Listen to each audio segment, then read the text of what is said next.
Seja muito bem-vindo ao nosso encontro, mais uma semana do Almoçando com Contador. O assunto hoje é ciclos empresariais. Como a contabilidade pode lhe ajudar? Seja lá naquela fase inicial da sua empresa, na constituição, na fase de crescimento, depois na maturação, naquele momento em que a empresa já está mais estabelecida, já está naquele efeito platô. E será que nesse momento eu preciso de mais cuidados? Esse é o assunto que a gente vai conversar hoje, trazendo alguns pontos de reflexão. Seja muito bem-vindo. Qualquer dúvida que tiver, pode deixar aqui nos comentários. Essa live vai ficar gravada no Instagram e também aqui no YouTube. Deixa aqui seu like, se você gostar, compartilhar, pra gente, na verdade, cada vez mais compartilhar conteúdos que possam fazer diferença na sua gestão, na gestão do seu negócio. Então, hoje, o assunto que nós trouxemos aqui são alguns pontos em que é importante, sim, desde o momento da concepção, vamos dizer assim, desde aquele momento em que eu já trabalho com alguma atividade, sou empreendedor, mas ainda não tenho meu CNPJ. Quais são os cuidados que eu preciso ter? Qual o momento certo? Ao longo de algumas lives nós conversamos naquele ponto assim, qual será o melhor momento? Quando realmente eu tenho que abrir o meu CNPJ? Então, nós vamos conversar hoje que toda empresa, ela passa por vários ciclos, né? E quando o negócio, naquela fase de crescimento, ele passa por várias necessidades, ele precisa de muito esforço do empreendedor, do fundador daquele CNPJ, daquela empresa. Ali tem muito trabalho envolvido, muita dedicação, muito esforço. Então tem a entrega, muitas vezes, de uma vida naquele negócio. E existe uma pesquisa do IBGE que traz uma realidade que às vezes não é tão boa assim, né?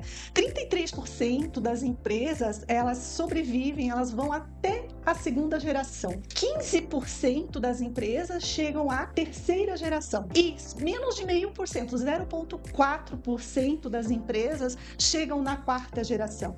Então, por que esses índices, né? Por que essa queda tão acentuada quando a gente fala em troca de gestão, no findar mesmo, né? De cada geração?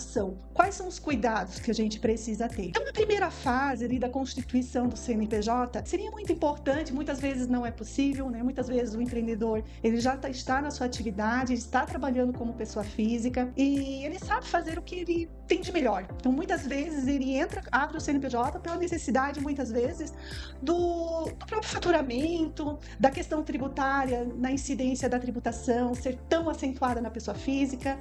Então, ele acaba escutando, muitas vezes ele busca o conhecimento, junto até os órgãos de aconselhamento, né, de proteção e também de evolução, como nós temos o próprio Sebrae. A gama enorme que nós temos de conhecimento nas redes sociais, né, no YouTube. Então, buscar conhecimento hoje tem muito à disposição. A dificuldade, muitas vezes, é efetivamente aplicar esse conhecimento. Muitas vezes, a gente encontra contratos sociais que não refletem efetivamente a atividade daquela empresa. Esse é um cuidado que a gente precisa ter muito forte, porque ela pode impactar, sim, diretamente na tributação da empresa. A empresa, ela trabalha com uma atividade que não está no contrato social, lá no objeto. E se numa fiscalização, numa auditoria, aquela atividade, ela pode ser considerada como outras atividades. Esse cuidado, primeiro, de verificar a atividade ali no contrato social, se é compatível efetivamente à sua atividade, é muito importante de ser analisado. E se eu ainda não constituí o meu CNPJ, é importante também, se for possível, abrir uma possibilidade de se elaborar um planejamento de negócio, um plano de negócios. O que seria? Quando a gente fala muitas vezes o plano de negócio, a gente verifica ou entende que é algo tão superficial, ou às vezes tão trabalhoso, e muitas vezes não. É identificar basicamente qual o seu público, qual a estimativa de faturamento, quem serão seus fornecedores, quem é a sua concorrência, quais são os seus pontos fortes, os pontos fracos, o que depende da iniciativa, da gestão, do fundador, o que é fraqueza, mas que não depende de eu, empresário, né? É algo que vem de fora, da economia, da minha região. Então, são pontos em que verifico, né, a questão dos fornecedores. Então, são alguns pontos que eu já começo a pensar mesmo antes de abrir o meu CNPJ. Esses cuidados a gente precisa ter já na Constituição. Outro ponto importante, Eu vou abrir a minha sociedade de forma individual ou vou ter um sócio? Nesse momento dos sócios, né, análise, quem será meu sócio? Quais são as forças dele? Elas se complementam a minha? Ou nós dois temos a mesma personalidade, o mesmo comportamento, as mesmas habilidades, as mesmas técnicas? Será que é interessante ter um sócio que é igualzinho a eu? Que é difícil, né? Ninguém é igual ao outro. Ou atividades complementares, né? Muitas vezes a minha força é lá no operacional, o sócio, muitas vezes, seria interessante estar no nível estratégico ou no nível da parte administrativa, de organização. Então, essa análise da própria sociedade. A definição das suas atividades, das suas atribuições, das suas responsabilidades, a questão de entrada de recursos naquela sociedade. Outro ponto importante que a gente vai buscar da continuidade da empresa, da terceira para a quarta geração. Então, eu parto ali de 15% para 0,4%. Muitas vezes são conflitos familiares, entradas de novos sócios, em caso de falecimento. O que a empresa vai se comportar no caso do falecimento do sócio? Quem entrará no lugar dele? Muitas vezes um divórcio, que é algo que pode acontecer.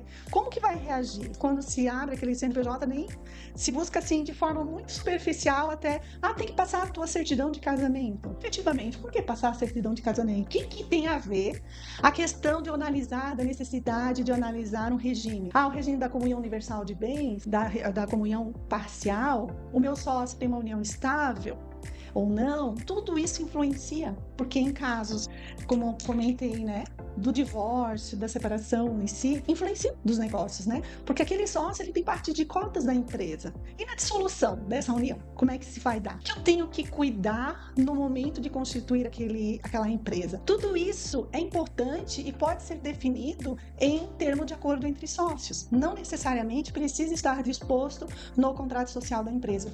Mas esse tipo de conversa, muitas vezes não se dá. E é muito importante, sim, entre os dois sócios, 3, estar muito claro essas condições, o que será feito em caso de ocorrer um desses fatos. Eu trouxe essa questão ali na hora da constituição da empresa, de verificar a distribuição de lucros, ela é de forma igualitária ou ela pode ser desproporcional. Então, são algumas questões que a gente precisa, sim, já definir já na Constituição. Quando a gente agora traz um pouquinho desses ciclos empresariais, então a gente conversou desses principais pontos no momento da constituição da empresa. Agora, naquele momento em que ali, abriu o meu CNPJ, a preocupação da empresa é o faturamento, é vender, é trazer receita para dentro da empresa. E tá certo, muitas vezes eu vejo a empresa crescer, depende muito da realidade, claro, de cada atividade empresarial. Algumas elas têm todo um período, né, de maturação do próprio produto, da própria oferta do serviço.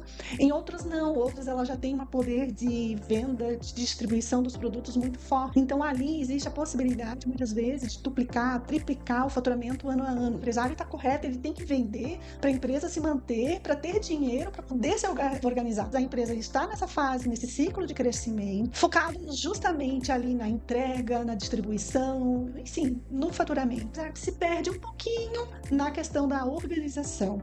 Então, nesse momento em que a empresa acaba passando por essa fase de crescimento acentuado, em algum momento ela traz uma certa tranquilidade que às vezes precisa de um certo olhar, porque ela pode trazer para o fundador, para o gestor, o administrador, um certo conforto. Tá tudo certo, tô faturando, aquele platô, né? Então, naquele momento em que a empresa, tá tudo certo, tá tudo bem, ela esquece que ela precisa verificar onde ela quer chegar também. Ali seria, sim, o momento de ela se organizar. A empresa, a gente falar assim, né, como profissional da consultoria e tal, que seria interessante ter o plano de negócio, seguir, se organizar desde o início, sim, com certeza, mas muitas vezes não é possível.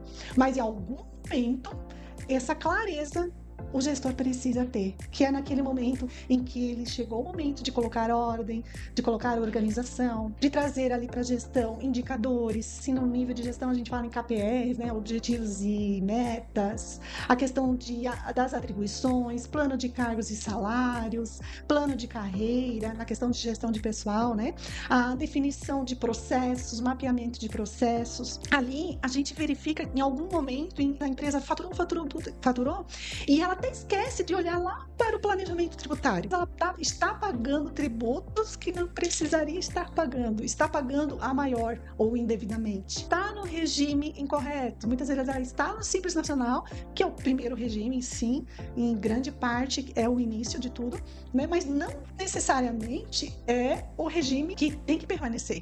Então, muitas vezes essa troca de regime é importante. Dependendo da lucratividade, né, dos custos da sua empresa, das despesas, é importante verificar se não é interessante optar pelo próprio lucro real. Qual o momento correto também de trocar o regime? Passei por essa fase do crescimento ou estou? Não deixar chegar em um patamar na mudança ali, da tranquilidade, para eu pensar nisso. É importante já, nesse momento de crescimento avançado, de trazer esses indicadores para análise também. Aí entra a contabilidade como seu apoio, o seu suporte, trazendo... Porque a contabilidade, como ela trabalha todos os números, toda a gestão do teu negócio, desde a sua constituição, com certeza ela tem muito a contribuir, porque ela tem os seus números.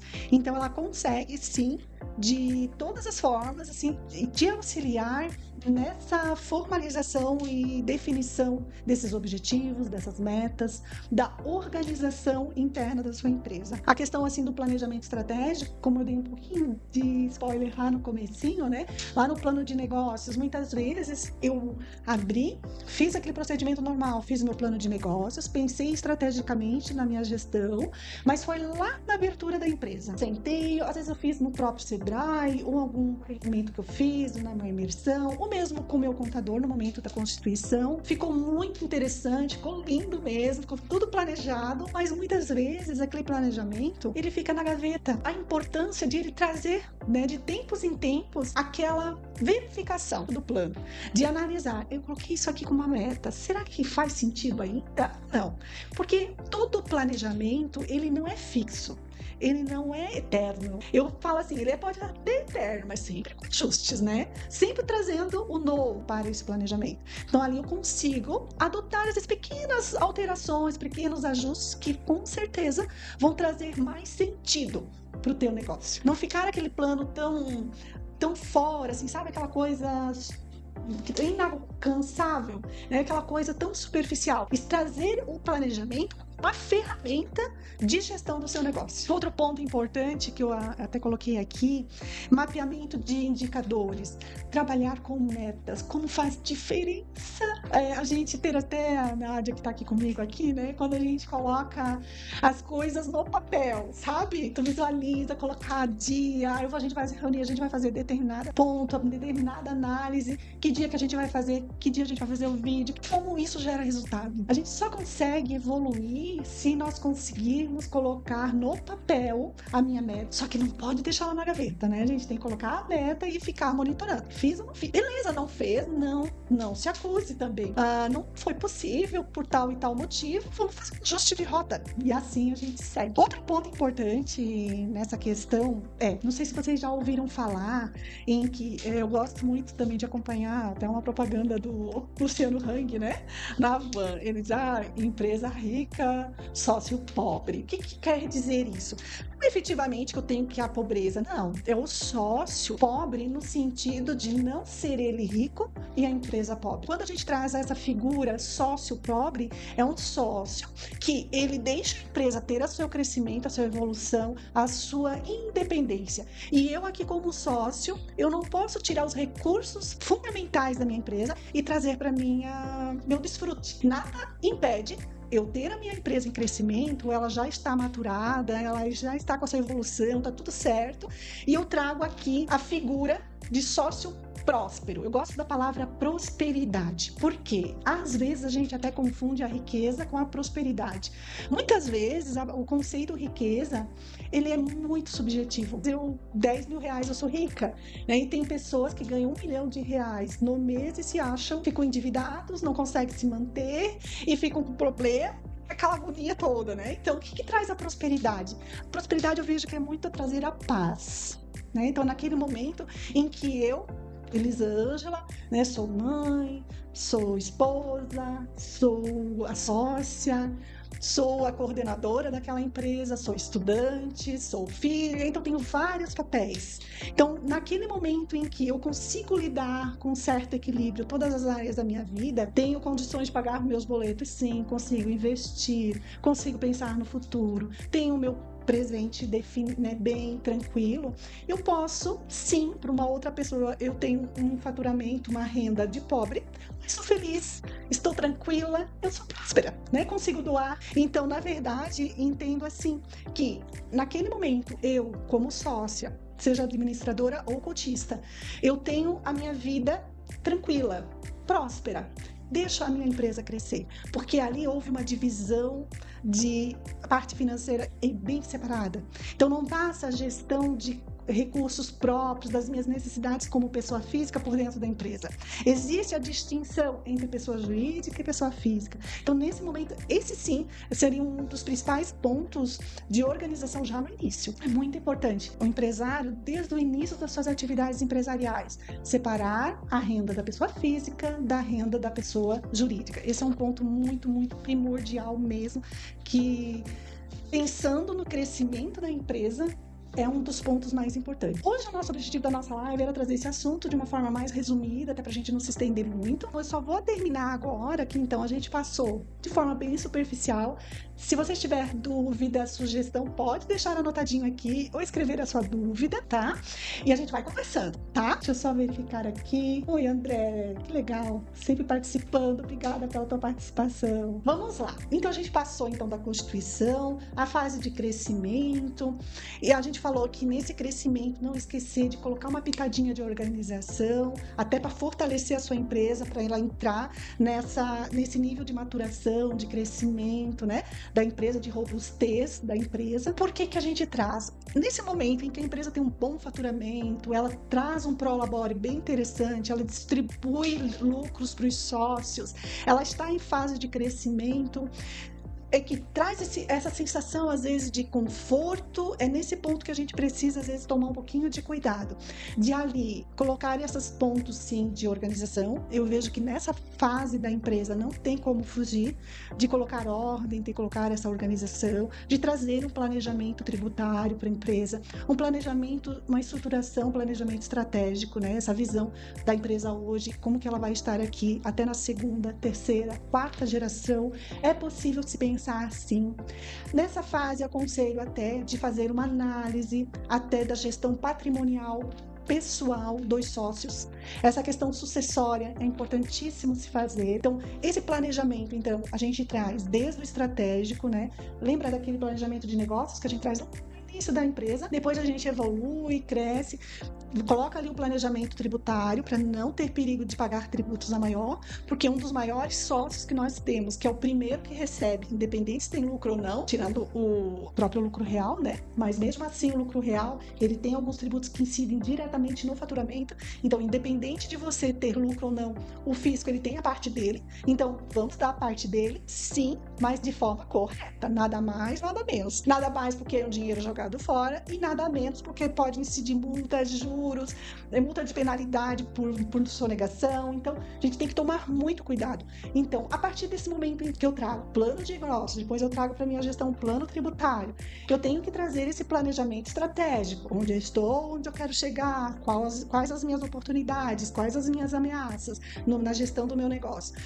Depois eu trago, sim, que uma parte que eu amo é essa parte de planejamento familiar, sucessório, eu verificar como que está a gestão do meu negócio, mas essa visão familiar, hoje é um pai, a mãe, os filhos, mas os filhos vão crescer, eles se casam, quem é que vai participar desse negócio, como vai ser o comportamento do genro, da nora, eles terão total disponibilidade nos bens, na gestão do negócio, eu preciso ter algumas regras, alguns comportamentos que eu preciso definir já para evitar um conflito futuro, para não fazer parte das estatísticas de que 0,4% não chegam na quarta geração as empresas. Trazer esse planejamento familiar sucessório. Importante, daí ali a gente analisa toda a figura empresarial e também toda a parte da gestão do patrimônio daquele sócio, pessoa física, né?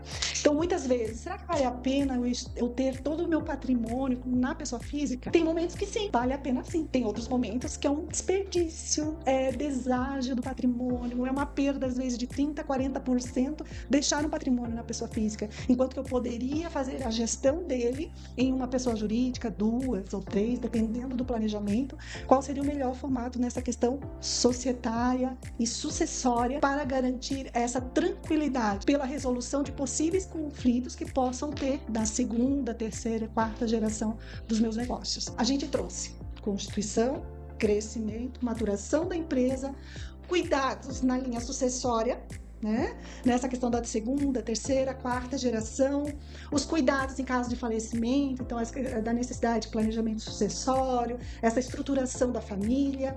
Outro ponto importante é o cuidado, todos esses pontos que podem afetar a governança da empresa, ocasionando às vezes o declínio dela, falência.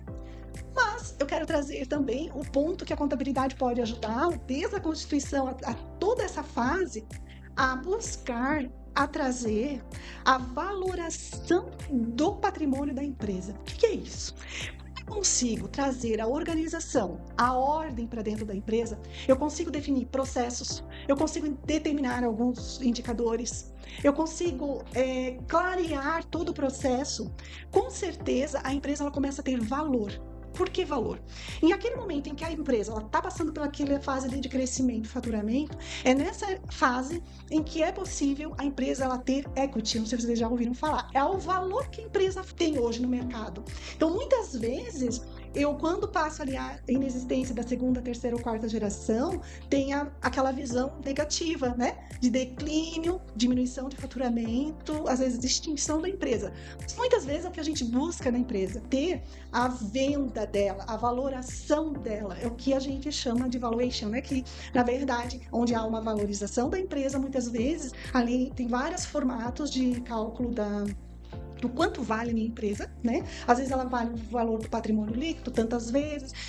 Então, existem vários formatos ali de cálculo para avaliar o valor da minha empresa, para que justamente ela saia da gestão das minhas mãos, mas não por declínio, mas sim pela valorização dela, em que eu vendi o meu negócio, né? Então, esse é um dos grandes objetivos, às vezes, dos empresários, é fazer justamente isso. Eu compro startups, que são aquelas empresas que estão na fase ali de teste, opera, testa, adequa, muitas vezes trabalho ali com MPV, que é quando eu tenho um produto, né, que eu vou analisar o quanto que eu deveria cobrar o mínimo possível para eu poder avaliar ele, testar, se ele der certo. Muitas vezes os investidores acabam investindo mais, ou às vezes eles acabam comprando aquela ideia. Então, muitas vezes compram a ideia já lá no início, ou às vezes a empresa que já chegou naquela fase de maturação. A gestão do seu negócio, eu posso afirmar sim que a contabilidade pode lhe ajudar muito a buscar essa organização e esse monitoramento do cumprimento das metas que foram colocadas lá no planejamento, seja de negócio, que foi lá no início, ou estratégico, que qualquer momento você pode ajustar, criar novos planos, né? Tem uma perguntinha aqui, ótimo, vamos lá. Como agendar uma consulta com a doutora para o planejamento sucessório? Então, André, a gente pode conversar, sim, podemos agendar uma reunião online mesmo, se precisar. A gente também faz uma visita junto, às vezes, numa primeira reunião com a família, até para explicar um pouquinho como é que é esse trabalho, porque, na verdade, é um trabalho, essa questão de planejamento sucessório, patrimonial, é um trabalho muito de alfaiataria, eu brinco sempre, né? Porque ele é medido conforme a sua família, muitas vezes. Primeiramente, né? Verifica-se se é viável o projeto ou não. Muitas vezes a gente acha que sim, mas verificando exatamente. Então é analisado bem a bem. É feita entrevista, né, com o patriarca, que a gente chama, que é o fundador, o pai da família, a mãe, essa questão dos filhos, essa questão de a gente verificar se qual a intenção daquele grupo familiar na gestão das empresas. Então, tudo isso eu preciso de um estudo, né? Mas nada impede essa primeira conversa, a gente explica como que é o trabalho, tá? Mas a gente pode entrar em contato aqui conosco no WhatsApp, deixar uma mensagem e a gente entra em contato com vocês, tá certo? Muito, muito obrigada pela atenção e sugestão para novos encontros, a gente vai ficar muito feliz em recebê-las, tá? Tchau, tchau, uma ótima semana, que Deus abençoe muito o trabalho de vocês, muito faturamento, muito pagamento de tributo. Porque quanto mais a gente paga de tributo, é maior o nosso faturamento, certo?